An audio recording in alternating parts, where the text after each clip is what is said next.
Et nous retrouvons, ou du moins nous accueillons notre premier invité pour ce vendredi, en la personne de Monsieur Yao Deboucha, qui nous parlera de la noyade et comment, en tout cas, apporter secours et assistance à une personne en train de se noyer. Si on a un jingle, on y va. Cool, c'est le côté pragmatique. Monsieur Deboucha, bonjour. Bonjour. Très heureux de vous retrouver. Bonjour. Ah oui. Alors, c'est quoi la noyade, définition technique? La noyade est une asphyxie par inondation des voies respiratoires. Voilà, c'est-à-dire que on parle d'asphyxie quand on a la respiration qui est coupée. On n'arrive pas, le cycle inspiration, expiration ne se fait pas correctement. Donc cette fois-ci, c'est de l'eau qui va passer par les voies respiratoires et qui va créer cette asphyxie-là. D'accord. Donc, pour rester dans notre pragmatisme légendaire, on parlait à l'instant de virer en espace balnéaire. Oui. On va prendre un exemple tout simple. On arrive à la plage. Déjà, quelles sont les précautions à prendre pour ne pas... En amont. En amont. Voilà. Bon, en amont, il ne faut pas consommer de l'alcool. Bien sûr, si on part en jeûne, il ne faut pas consommer de l'alcool à la plage. C'est difficile à dire aux jeunes maintenant. Oui, c'est l'essence même de la sortie. Oui, c'est là où le bas blesse, il blesse très mal. Oui. Voilà, donc il faut faire assez d'efforts. Peut-être aussi, comme vous l'aviez dit en début d'émission, désigner quelqu'un qui, pour ce jour-là, sera responsable de tout le monde. Là, c'est au niveau de la conduite au Au niveau de retour, la conduite. mais sur le site. Sur le site. Non, mais allez sur le site même. Sur le site, oui, avant même de peut être là partir, aussi. il faut un capitaine qui va diriger. Les gars, on fait ça, on arrête ça, D'accord. on va ici, on Un ne fait pas capitaine, ça. quelqu'un qu'on écoute. Hein. Les opérations. voilà. Pas un leader. capitaine qu'on peut écouter après la première gorgée d'alcool. Voilà. Donc, c'est toi très qui te important. Aussi, il ne faut pas se surestimer. Souvent, quand on va en sortie, il y a des jeunes filles, on veut montrer que, voilà, monsieur sait nager et tout ça. Bon. Puis il y a l'effet de groupe aussi. Il y a l'effet de groupe aussi. Comme on le dit toujours, le groupe a toujours 16 ans. Quand on est en groupe, on a la mentalité des adolescents. Donc, il faut faire beaucoup attention aussi. De responsabilité. Si on va aussi avec les enfants, il faut éviter de jouer avec les enfants en eau profonde.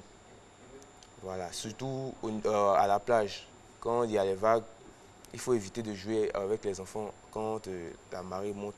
Aussi, très souvent, il y a des personnes fantômes, des surveillants de baignade, qui sont là, qui ont des sifflets. Et on entend des sifflets, on ne sait pas pourquoi. Mais très souvent, on ne les écoute pas. C'est très important parce que ces gens-là, ces surveillants de baignade-là, qui sont habilités à sauver les gens. Ça tombe bien. Oui. Monsieur Deboucha, Oui. en Côte d'Ivoire, est-ce que nos surveillants de baignade sont homologués? Parce que moi, j'ai suivi une scène à Assini où on comptait sur les gens du village pour dire « Ah, eux, ils connaissent l'eau. » Ils sont expérimentés. Eux, ils connaissent l'eau, donc c'est eux on peut appeler. Alors qu'il y avait des gens chargés. Est-ce que ça, c'est réglementé? Est-ce qu'on a des sauveteurs homologués dans notre pays? Bien sûr, il y a des sauveteurs homologués. Après le stage de maître nageur, c'est des stages. Après le stage de maître nageur, il y a le stage de surveillant de baignade. Et c'est ces personnes-là qui apprennent des techniques pour pouvoir sortir les gens, extraire les gens. Justement, la formation, elle est prodiguée par qui ou par quelle structure? Bon, le GSP m'en fait. D'accord. Voilà. La seule habilité bon, à former. Est-ce qu'il y a des privés? Oui, il y a des privés, il y a des privés qui en font. Il y a des privés qui en font. D'accord. Alors, on va parler des circonstances. La noyade peut être collective, inondation et autres, catastrophe naturelle, naufrage. Parlez-nous un peu des circonstances, s'il vous plaît. Voilà. Quand on parle de noyade, on a tendance à parler de piscine, de sortie à la plage et tout ça. Mais nous sommes en temps de pluie et On peut avoir l'image à l'antenne, Jacques. Merci. Les fortes pluies, les inondations, je dirais quoi même encore. Bon. Oui, bien sûr. L'écoulement de l'eau. L'écoulement d'eau. Avec la puissance. Oui. Voilà. Donc, peut entraîner aussi des noyades. Et si cela est de manière collective, c'est-à-dire une maison qui est engloutie par l'eau, on va trouver plusieurs personnes noyées. Donc là, on parle là de noyage collectif, en fait. Voilà, donc ce n'est pas seulement au niveau c'est pas seulement au niveau de la piscine. Des grands... Voilà, espaces c'est pas seulement au niveau de la mer aussi qu'il faut faire attention. Même à la maison aussi, bon, nous sommes en temps de pluie, hein, il faut que chacun prenne un peu ses précautions. Si on a les caniveaux à proximité de la maison qui sont un peu remplis, on peut faire des samedis où la jeunesse du quartier... C'est sûr que ça fera plaisir voilà. à nos chers parrains. Voilà. Alors, parlons de noyade individuelle maintenant. Oui. Qu'est-ce que c'est? Bon, la noyade individuelle, elle peut être primitive. On parle de noyade primitive dans le premier cas, le cas le plus fréquent, qui représente 90% des noyades. Soit la personne ne sait pas nager, la personne fait une chute accidentelle dans l'eau. Aussi, ça peut arriver en industrie, dans les cuves industrielles. La personne peut faire une chute dans une cuve industrielle et se noyer aussi. D'accord. Voilà, donc ça c'est les cas de noyage primitif. Il peut y avoir aussi des noyages par syncope. Ça dit même que avant de tomber dans l'eau, la personne a déjà perdu connaissance. Soit par un choc, soit par un choc, la personne est tombée dans l'eau et la personne... Expliquez-moi la noyade dans la baignoire. C'est des fois les non-initiés ou bien ceux qui ne connaissent pas peuvent dire que c'est du fake. Oui. Pourtant, Alors que c'est la réalité, on peut se noyer dans sa baignoire. Dans sa baignoire. Avec un peu d'eau. Hein. Expliquez-nous, s'il vous plaît. En fait, quand on parle de noyade, il y a le côté immersion et submersion. D'accord. Voilà. Donc l'immersion, c'est quand vous avez de l'eau au niveau qui va entrer dans les trachées. C'est-à-dire que, comme vous le dites, vous pouvez vous noyer même sans que tout le corps soit dans de l'eau. Voilà. Donc, comme on l'a dit, c'est les voies respiratoires qui vont être obstruées par de l'eau et qui va causer cet arrêt respiratoire-là. D'accord. On a pu le constater hein, avec des décès comme ça, Voilà. de noyades dans la baignoire et tout. Voilà. Quelles sont les étapes donc de la noyade? Bon, les étapes de la noyade, on a d'abord pour la noyade primitive, on a ce qu'on appelle l'état d'aquastress. L'aquastress, c'est souvent ce qu'on on voit ça le plus souvent à la piscine, souvent même à... Comment ça se présente? Le gars, il ne sait pas nager ou il fait un faux geste dans l'eau et il commence à paniquer. Oui. Il commence à se débattre avec l'eau et rapidement il se ressaisit, il sort. Voilà. Ou bien on l'aide avec une pêche et puis on le fait sortir. Là, il n'a pas perdu la conscience, il n'a pas... il respire correctement, seulement que... Là, on est aux étapes de la noyade, les étapes de la noyade. Hein. On est dans... Voilà. Les étapes, on peut revenir sur par l'aquastress. L'aquastress, on a parlé de l'aquastress pour que les téléspectateurs puissent vraiment mieux saisir, être en phase avec ce qu'on dit. Je rappelle que nous parlons de la noyade. Vous pouvez à tout moment nous envoyer des questions sur notre hashtag Matin-Bonheur. C'est Jacques Brou qui réalise donc cette émission. Grâce à lui que nous avons ces illustrations qui nous viennent. On va continuer. Donc, on récapitule les étapes de la noyade et à ce qu'on appelle l'aquastress. On commence par ça. L'aquastress, oui. C'est ce qu'on appelle l'aquastress. Comme je le disais, c'est un état de panique en fait. Et la personne est rapidement extraite de l'eau sans qu'elle n'ait inhalé de l'eau, sans qu'elle n'ait perdu la conscience. Donc on va simplement réchauffer cette victime et puis la rassurer en fait. Comme on dit, elle boit quand même de l'eau. Oui. Elle prend une grosse tasse. Merci. D'accord. Alors, en plus, nous avons les petites hypoxies. Les petites hypoxies. C'est quoi ça? Les petites hypoxies, c'est la partie là où ça commence à être un peu sérieux. Parce que là, on aura de l'eau dans les estomacs. C'est-à-dire que l'eau va passer par la voie normale, la voie digestive pour aller dans les estomacs. Et avec juste un peu d'inhalation, c'est-à-dire un peu d'eau aussi qui va passer par les voies respiratoires. Voilà. Donc, dans ce cas, il faut extraire la victime. Bon, je vais expliquer, puis après on va venir dans les conduites à tenir, ou bien, je ne sais pas si on fait... Comme vous voulez. Voilà, donc la personne va avoir de l'eau dans l'estomac, c'est-à-dire l'eau va passer par les voies digestives et aller dans l'estomac. Et il y aura aussi de l'eau par les voies respiratoires. Voilà. Donc, dans ce cas, on va parler de petite hypoxie. Hypoxie. Alors, on a la petite Oui. et la grande. Et la grande. La grande hypoxie. La grande hypoxie. La grande hypoxie, il y a de l'eau qui est inhalée en abondance. Et aussi, il y a de l'eau qui est bue en abondance. D'accord. Et là, ça devient désespéré. Là. Voilà. Jusque-là, la victime a encore juste un peu de souffle pour se débattre. Un peu. Un peu de souffle. Sinon, après, parce que dans la petite hypoxie, elle essaie de se débattre, elle essaie de sortir de la tête de l'eau. Mais dans la grande hypoxie, on sent que le gars, il commence à partir. Et perdre connaissance au fur et à mesure. Oui, avec la panique. Avec la panique et tout ça, il est essoufflé, il a essaie de crier. Non, là, dans la grande hypoxie, il ne peut plus. Il peut plus puisqu'il a Il n'arrive même plus à appeler au secours. Aïe, aïe, aïe. Voilà. Et après, nous avons... Allez-y. On a l'anoxie. L'anoxie. Là, il est complètement noyé, son corps flotte au-dessus de l'eau. Il y a décès? Bon, pas forcément. D'accord. Coma? Coma, bien sûr, coma. Voilà, d'accord. Wow. Et qu'est-ce qu'on appelle la... quand il y a l'anoxie, tout ça, bon, c'est bien... Au fait, le truc important, parler comme tout le monde, c'est de ne pas paniquer. Mais comment ne pas paniquer? Monsieur Debouchard, c'est là qu'on a besoin de votre sagacité. Quoi. Comment ne pas paniquer? Comme je le Quand dis, on est en train de se noyer. Comme je le dis, tout part, Tout le monde n'est pas Jack Dawson pour tenir des minutes. Ni Michael Phelps. J'ai un mentor qui me disait toujours... Wes Miller. Qui me disait toujours, entraînement difficile, guerre facile. Donc c'est à force de répéter, de s'entraîner, de ses essais, qu'on va acquérir ce sang-froid-là pour ne pas paniquer. Dans le cas d'une noyade, comment on s'entraîne à rester zen, en tout cas à garder... Surtout qu'on ne sait pas nager. Non, dans le cas d'une noyade, on ne va pas parler de garder son sang-froid. Pour quelqu'un qui ne sait pas nager, il faut plutôt prendre des précautions. Okay. Comme on l'a dit en début, je ne sais pas nager, je vais à la plage. Je peux aller en bordure d'eau, mais ne pas faire comme les autres. Ok. Me mouiller les pieds, mais ne pas mimer... Je sais que je ne sais pas nager. On dit que l'eau a un esprit. L'eau vous attire. Il y a l'effet de groupe. Mais si...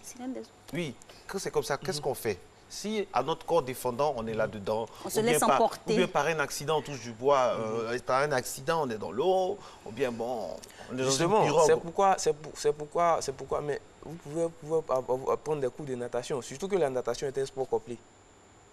C'est obligatoire dans certains pays. Oui. Donc c'est un sport complet, donc vous pouvez apprendre des cours de natation. Donc c'est de là qu'on va parler d'entraînement en fait.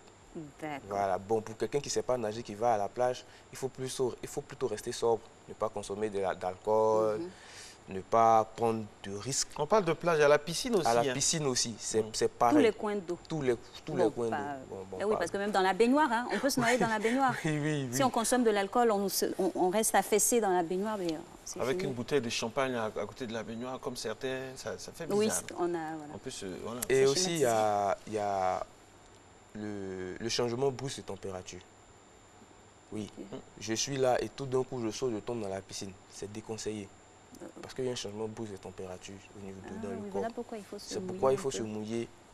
Et ça permet au corps de s'adapter progressivement avant. Ça prépare le corps. Quand on se mouille, ça prépare le corps. Oui. Donc il y a tout ça aussi qu'il faut prendre en compte. Et toujours au titre des préventions, de la prévention pour éviter la noyade, qu'est-ce qu'il y a à faire? À part savoir nager, mais pour quelqu'un qui est en train de se noyer, qu'est-ce qu'on fait pour l'aider? Pour quelqu'un qui est en train de se noyer, d'abord, il y a des choses que les gens disent qui sont vraies. Quelqu'un qui est en train de se noyer, il faut pas tout de suite se jeter dans l'eau pour essayer de jouer les héros. Il y a une légende qui dit qu'il faut l'assommer. Pour éviter que ces personnes-là se débattent. Et vous plongez aussi? Oui.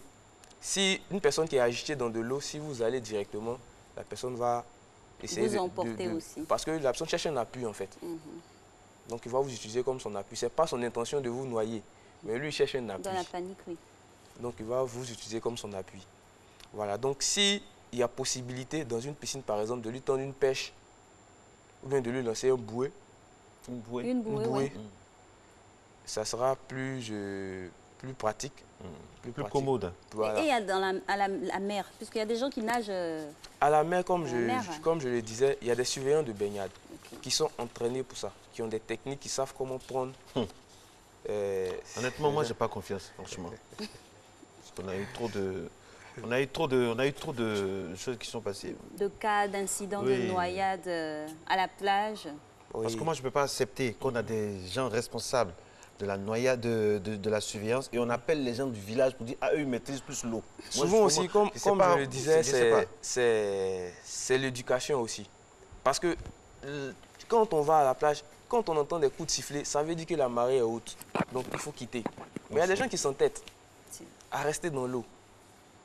Pour impressionner, voilà. Donc, c'est compliqué aussi. Si on veut faire le pourcentage, bon, dans nos pays, on n'a jamais de statistiques. Sinon, si on veut faire le pourcentage, il y a un fort pourcentage de personnes qui se noient pour l'effet de groupe, pour pouvoir séduire ou bien épater quelqu'un. Et ça a emporté beaucoup d'enfants, beaucoup de jeunes comme ça. Il faut se faire voir. Donc, c'est ça, c'est la réalité. Ce que vous dites, c'est la pure réalité. Quand le surveillant de baignade siffle, il faut se retirer de l'eau. Voilà. Parce que c'est lui qui est garant de votre vie là-bas. Et comme on l'a dit dans nos premières émissions, il ne faut pas, pour avant de sauver quelqu'un, il faut se protéger soi-même. Donc le surveillant de baignade ne peut pas se lancer dans une aventure si il n'est pas rassuré que lui-même va revenir. Ah bon? Ah mais oui. Donc, s'il y a quelqu'un qui est en train de se noyer en face de lui, il va évaluer si le risque est vraiment trop élevé de lui-même se noyer. Bien sûr. Genre, par exemple, si c'est en profondeur, si on a 30 mètres de profondeur comme ça, et lui, il a été formé pour 10 mètres, on fait comment? Non, je ne sais pas, je dis ça. Oui, c'est un exemple. Parce que des fois, il y a des phénomènes aussi naturels qui font qu'on a des creux dans la mer et on ne sait pas quand c'est comme ça. Donc, quand ça, souvent, moi-même, j'ai assisté à une scène où le gars, il n'arrivait pas à passer la vague qui était face à lui. Pourtant, la victime était de l'autre côté.